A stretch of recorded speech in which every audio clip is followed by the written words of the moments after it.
Welcome back to my channel. I am just going to do a little exploration of my back garden. It is spring. It's actually Easter weekend and it's Good Friday today. It's a balmy 2 degrees Celsius. The sun is shining a little bit. We've had a bit of everything today. Sun. No rain, thank goodness, because we had enough of that. And in a previous video, I was talking about spring being finally here and the work that needs to be done once the snow recedes and you find some surprises and when the frost comes out. Anyways, I'm going to show you around and I'll explain things as I go. And I hope you're having a wonderful Easter. Hopefully you get to spend it with your family or your friends. And yeah, so here we go.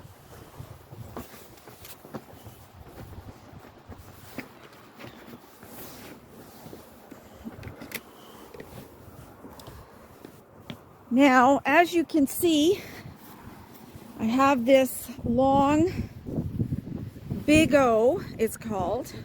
It actually looks like weeping tile, but it's not. It's solid. There's no holes in it. And the reason for that is because we do have a sump. And right behind me, as you can see, it's really wet. It's a low area of the yard. The frost is out. And the snow is still melting because we still have ice back there. And we also have a lot of mold damage this year.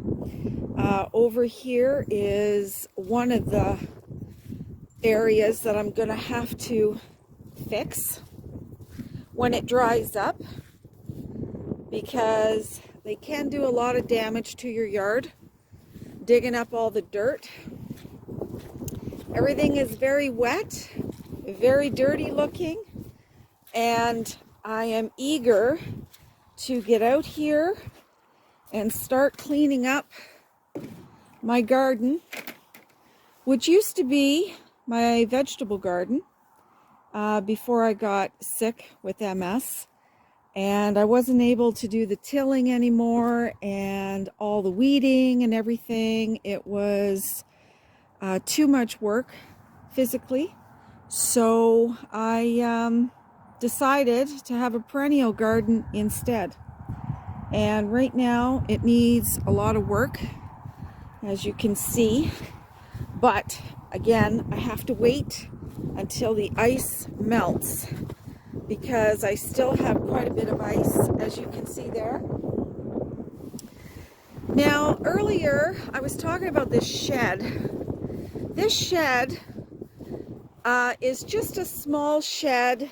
It's one of those portable sheds that you put in.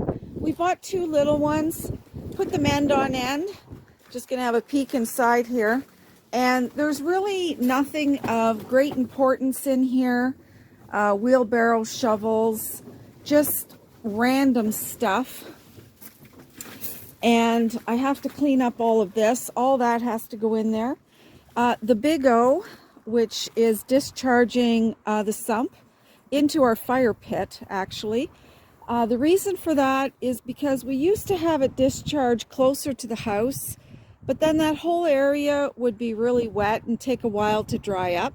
So we came up with the idea of buying 100 feet of Big O, and it just discharges into the fire pit, keeps the other area dry. And actually this here used to be where the sump would discharge, right in here. But this is, I turned this into a garden. I got to clean that up. So I have what we call snow in the mountain. Fills up this whole area, and it's a beautiful perennial plant. But I have to do some raking and get it all ready. It's probably still frozen. I wouldn't be surprised. I have some more mold damage over here. This is another small garden that I have. And the moles have done some digging around here, so I have to clean all that up as well. I've got some right here. There's a hole there actually. And all in here, all over here.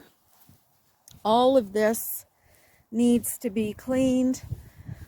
I have a little bit at the front. Look, it goes all the way over here. There's a little in the front, but not a lot. So once all that dries up, then I can rake it all back where it belongs and clean things up. This is one of my perennial plants. I see I've had some activity here. Hopefully it didn't kill my plant. So I'll clean that up as well. And then back here, I have my own little pond in the spring because of the thaw, and also because adjacent to the field behind me is a river which flows into a lake, and it's not that far away. So the fact that there's water here in the spring is really no big surprise. But having said that, in just a couple of weeks, it'll be like it was never here. Now, all of this is ice. It's ice that's got grass on it. That's from plowing. Because my husband likes to push the snow as far back as possible. I mean, the birds love this. But again, you can see clumps of dirt. That's mole activity. And I expect there's going to be a lot more back there. So that'll be something else that'll have to be cleaned up. And yeah, so I just wanted to explain. Oh, and another thing about this shed here. It's out of sight. It's an ugly looking shed. It is out of sight. Only we see it. And the reason we decided to use the shrink wrap off the boat is because you can't recycle it. Even though it's plastic, they won't take it. So it would only go into the landfill. And we thought, well, just make a door out of it. I put some on the roof, actually. Both my husband and I. The old shrink wrap on the roof. So we didn't have to throw it in the garbage. And yeah, so that is that. And yeah, so anyone who decides to buy a home near water, whether it be a lake or a river, you need to do your homework, because more than likely your home will have a sump, because water tables usually rise when you're close to water. And one thing is for certain, there would never be a shortage or a drought. I mean, our property stays green for the most part all summer long. And the reason is because the soil here is a clay base, and that holds the water. But it is good growing area. This area here specifically, they grow a lot of potatoes. Potatoes, corn, canola, all that sort of thing. Oh, and this barn here, that is not mine. That's my neighbor's. If it were mine, it wouldn't look like that. I did have a fence here at one time. It was more of a privacy fence.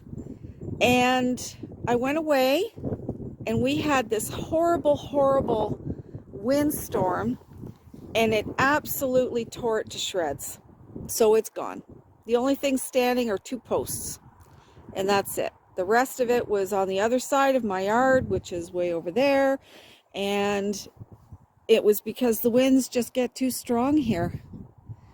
Anyways, I hope you enjoy, and I'm just going to fill my feeders, and it's a little chilly out today, so I am going to head back inside. Anyways, I hope you have yourself a wonderful Easter, and we'll talk to you soon. Bye for now.